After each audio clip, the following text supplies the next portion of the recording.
Recently, I hosted a live virtual webinar on personal branding, and I have to say it went really well. So most of the time when I do corporate workshops or webinars, yeah, they go great. But in this one in particular, I could feel it was like I was vibing, and I could tell by the audience responses and interactions that they were getting a lot out of it too. During the webinar and after the webinar, I got a lot of positive feedback. For example, one woman sent me a message on LinkedIn almost immediately after, and she told me that she takes very seriously her whiteboard in her office. She has one of those dry erase whiteboards, and she was telling me that she takes very seriously what she puts up there. She puts her goals, she puts meeting notes up there, she puts follow-ups up there, and she said after the personal branding webinar that I led, she went up to her whiteboard and she erased everything. And she replaced it with 4 words: be yourself on purpose. And then she sent me a photo and I was like, wow. A couple of hours later, I posted a video of the webinar on LinkedIn, and very soon after, in the comments, a senior executive whom I respect very much posted a hashtag. And the hashtag was #be yourself on purpose. And I thought, wow, there is something going on here. This idea of personal branding as being yourself on purpose seems to really resonate with people. And that's when I decided that these 4 words are probably worthy of an entire podcast episode. So we are going to double down on this idea of being yourself on purpose right here and right now. You're going to learn about what it means and how you can leverage this idea of being yourself on purpose to build your own strong, unique personal brand. Are you ready? Let's do this. Let's talk about talk. Welcome to Talk About Talk podcast episode number 184. Be yourself on purpose. In this short episode, you are going to learn how to leverage the power of these 4 words, be yourself on purpose, in a way that will help you build a strong, unique personal brand for yourself. Before we go any further though, I'm just going to introduce myself. In case we haven't met, my name is Dr. Andrea Wojnicki, and I'm an executive communication coach at Talk About Talk. Please just call me Andrea. I coach ambitious senior executives and aspiring senior executives to communicate with confidence and clarity so they can establish credibility and succeed in attaining their career goals. You can learn more about me if you go to talkabouttalk.com, where you can learn all about the one-on-one coaching that I do, the small group boot camps, the corporate workshops, the archive of this bi-weekly podcast, as well as my bi-weekly email newsletter. I really hope you'll sign up for that. And I really hope if you're on LinkedIn that you'll connect with me there if we're not connected already. All right, be yourself on purpose. Before we get into this, I think it's worth our time and attention to go back a little bit into the history of personal branding and some various definitions. I did run through some of this in another recent podcast episode, but I think it's just important that we start from the same foundation. Okay, so just quickly.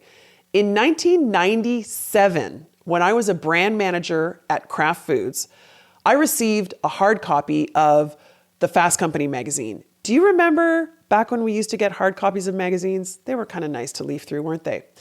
The front cover of this particular issue in 1997 looked like the packaging for a box of Tide laundry detergent, except instead of the word Tide, it said you. And the headline on the front of the magazine was "The Brand Called You" by Tom Peters.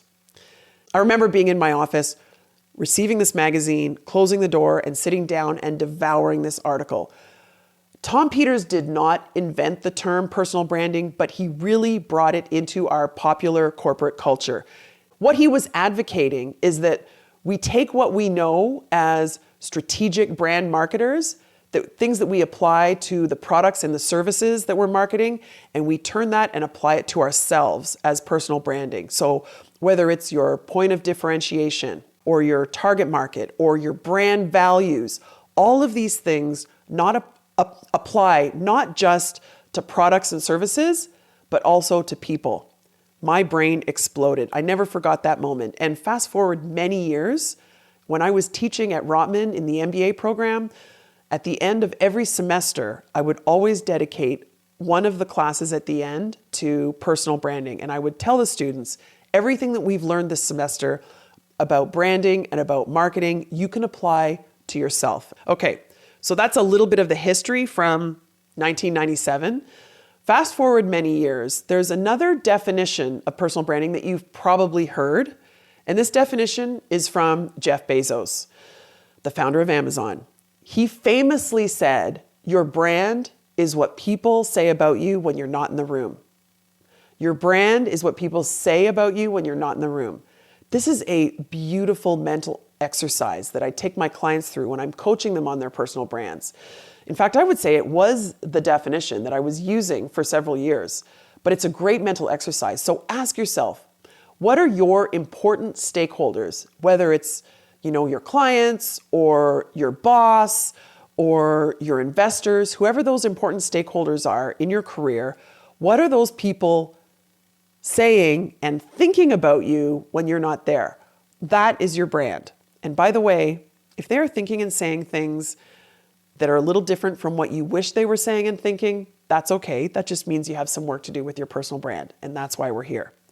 So I referenced this definition, this mental exercise, if you want to call it that, from Jeff Bezos for many years. And then I interviewed Seth Godin for an episode of the Talk About Talk podcast. And we ended up talking about personal branding. I even asked him, Seth, do you think about your personal brand?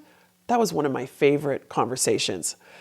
When I asked him to define personal branding, he said something very eloquent. He said, your brand is what people think you're going to do next.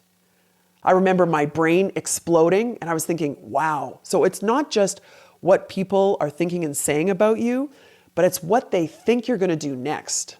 It's forward thinking as well. So here's what I now ask my clients to do. And yes, what I did for myself. I created a list of what do people conceive is possible that I'm going to do, or maybe probable that I'm going to do. And then a second list of what do I want to do? And then again, the work on your personal brand is on merging these lists. You want people to perceive it as possible that you're going to do the things that you want to do. In other words, you want your brand to match up with your goals or your objectives. Another fantastic and very productive mental exercise for you to do as you're working on developing your personal brand. So as I think about these two exercises though, so Jeff Bezos, what do people think and say about you when you're not in the room? And then Seth Godin, what do people think you're going to do next? The thing that's missing for me from these two definitions is this idea of agency.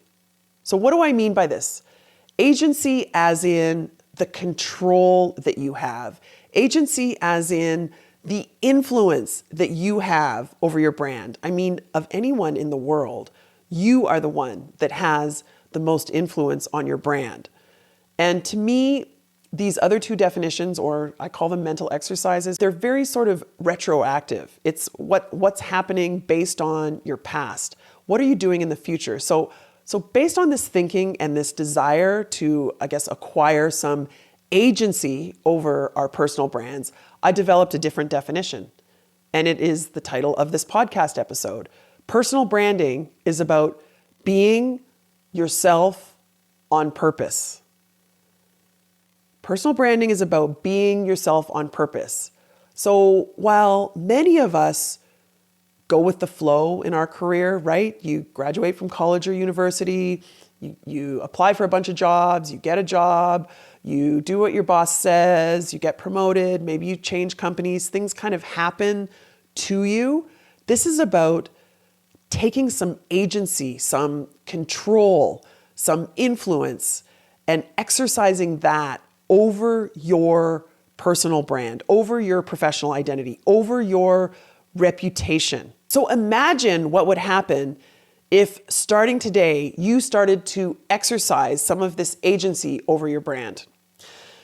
Before we get into this, how to exercise this agency, I want to first break down this definition into its two components. So the four words, be yourself on purpose, can actually be broken down into two themes here. One theme is being yourself, and the second theme is on purpose. I want to briefly describe what I mean by both of these. What I mean by being yourself is I mean being your true, authentic, yes, I said the A word, authentic, whole self. So you're not hiding parts of you. Of course, you're filtering what parts of you you're sharing depending on the context. This is a key part of personal branding. But you are always your true, authentic, whole self, and you are your best self. So there are a million ways of telling the same story, right? Even a million ways of telling the same story in a way that is true. So why not tell your story of your personal brand? Why not reinforce the good things, the strengths and the passions of yours in a positive way that are valid for you? So this is the be yourself part. It is about being your true self, your authentic self, and your best self. And it is about doing so on purpose. What do I mean by this? By on purpose, I mean unapologetically taking agency, having influence and control in a strategic and disciplined way about what you're sharing and what you're reinforcing in terms of your brand. So when I talk about being yourself, and I said it's your whole self, I was just coaching an amazing woman this morning on her personal brand, and we were talking about this, how we all have multiple roles in our lives. As humans, we are sophisticated, complicated, even messy beings, right? So she said, I'm a mom, I'm a daughter, I'm a wife, I'm a marketer, I'm a banking executive, I'm a thought leader, I'm an athlete, I'm a friend, I'm a book club member, and she went on and on and on. And I said, at no time will you be sharing all of these things with everyone, but these things are all part of your true self. This is the be yourself. You are always that same person. It's not that you are a different person when you're at work versus when you're talking to your parents or to your children or to your partner. You are the same person, but you will filter what parts of you that you share depending on the context and depending on the people that you're communicating with. This is the on purpose part. You are unapologetically, strategically, in a disciplined way, you are taking agency over your reputation and your brand. There's a metaphor here that can help you think this through. I first heard this from Ron Tite, who is an advertising executive here in Toronto. I interviewed him for my podcast. And actually, after he shared this metaphor with me, I heard it from a few other people, and I think that this is a really powerful metaphor. And it's the metaphor of your wardrobe. Yes, the clothing that you have hanging in your closet. So just imagine yourself for a minute, opening your closet door and looking at, all of the shirts and the sweaters and the pants and whatever you have in your wardrobe. You chose all of those things. They are authentically you, but you choose what elements of your wardrobe that you wear depending on, if it's Saturday afternoon and you're going to a movie with your partner, or whether it's Monday morning and you're going in for a regular day of internal meetings, or whether you're getting dressed up to go to an important networking event. You're going to dress differently for these different situations, for these different contexts, for the people that you're meeting with, but you're still authentic. This is part of being yourself on purpose. It's a beautiful metaphor. So whenever you feel like maybe you're not being authentic or you're not being your true self, I want you to dial back and think about this wardrobe metaphor as a way of kind of reconciling how you're presenting yourself. You are always the same person. You got those clothes that you're wearing out of the same wardrobe of clothing that you chose. You will present yourself differently. You will emphasize different strengths, different passions, different personality traits, different things about yourself in different contexts. Again, depending on the context and depending on the people that you're meeting with. But you are always yourself, okay? And again, the on purpose part, You have agency over how you're presenting yourself. So in addition to this wardrobe metaphor, I also want to share another thought about this definition of being yourself on purpose. And that is the idea that I recognize at the same time you are being both expansive and focused. So what do I mean by this? You are being expansive because you are always your whole authentic self with your multiple identities and roles that you have. You are always that same person. You are that expansive, authentic, whole person. However, you are consciously, strategically, in a disciplined way, focusing on what parts of your identity that you are sharing and communicating with the world. What parts of your identity or your brand are you reinforcing? Are you reinforcing your strengths and your passions, for example, in terms of your industry expertise, in terms of your functional expertise, maybe your marketing or maybe your finance or strategy, whatever it is, right?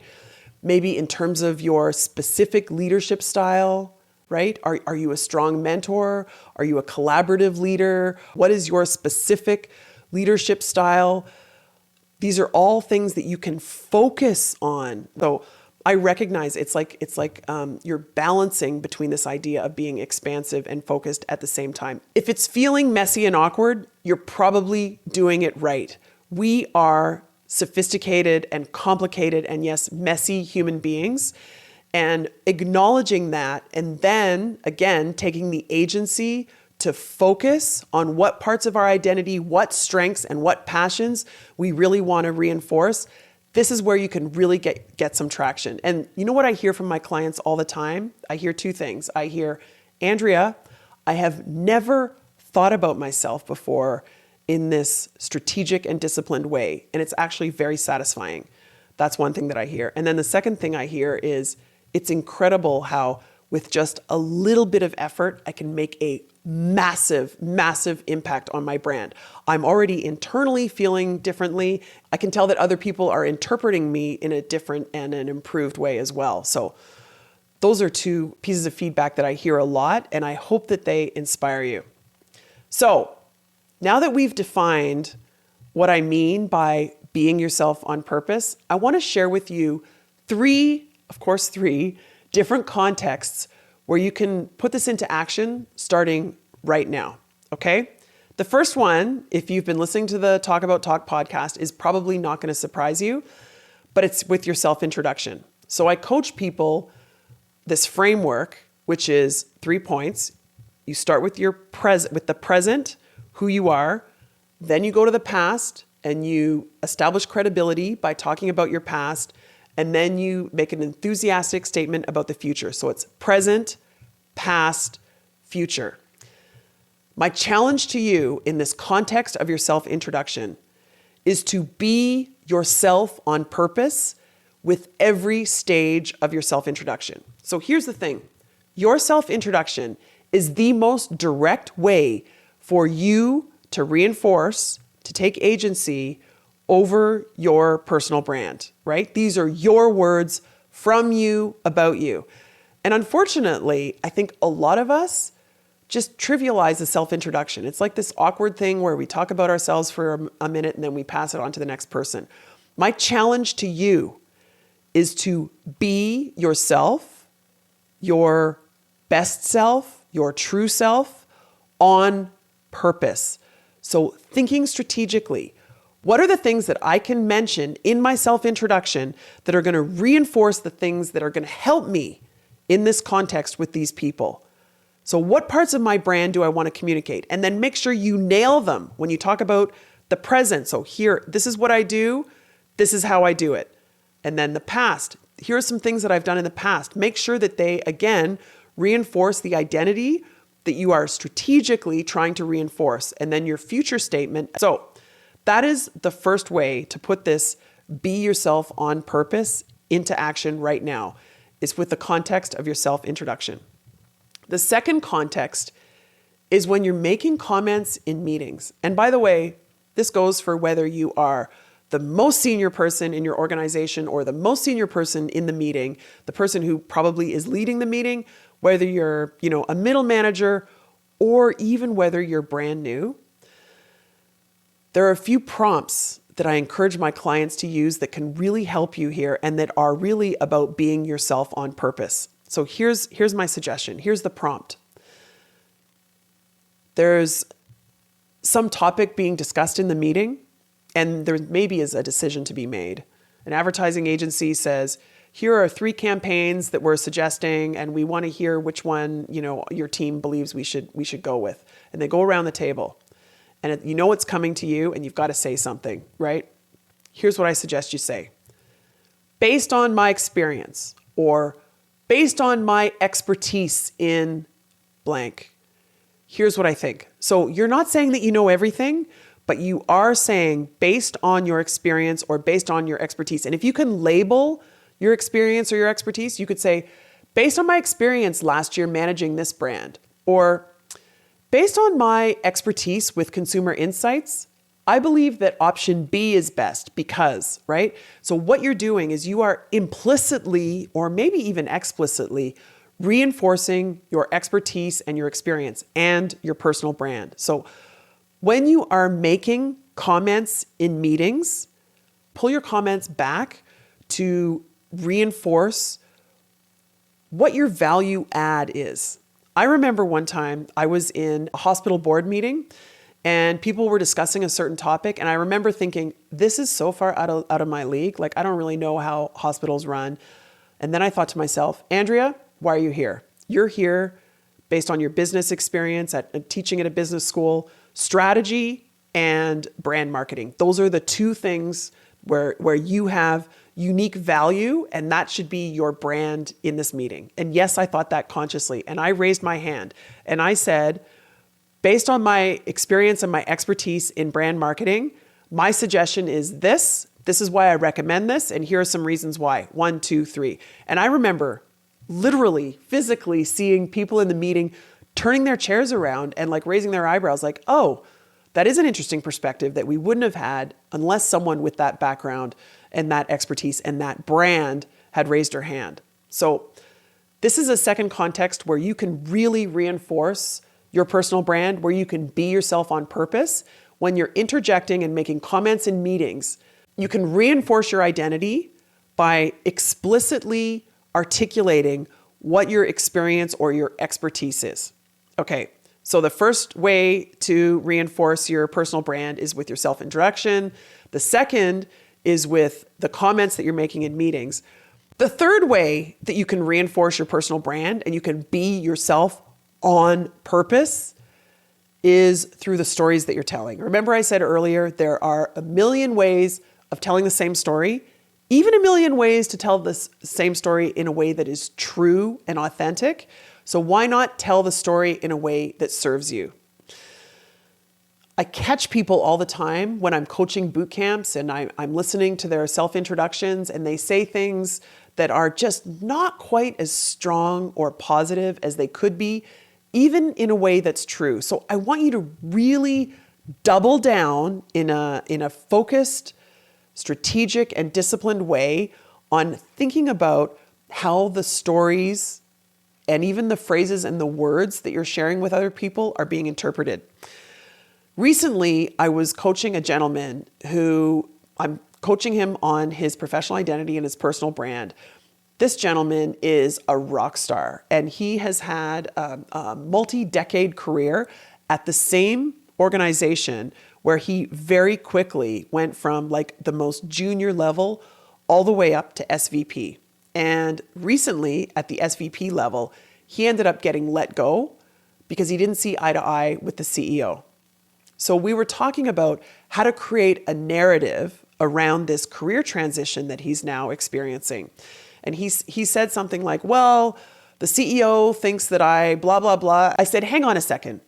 Why don't you describe to me your people leadership style? And he said, I'm all about being very inclusive and supportive and making sure that everyone's on board. And I said, you lead through consensus. He said, yeah, I'm a consensus builder. And I said, so did your CEO have the same leadership style?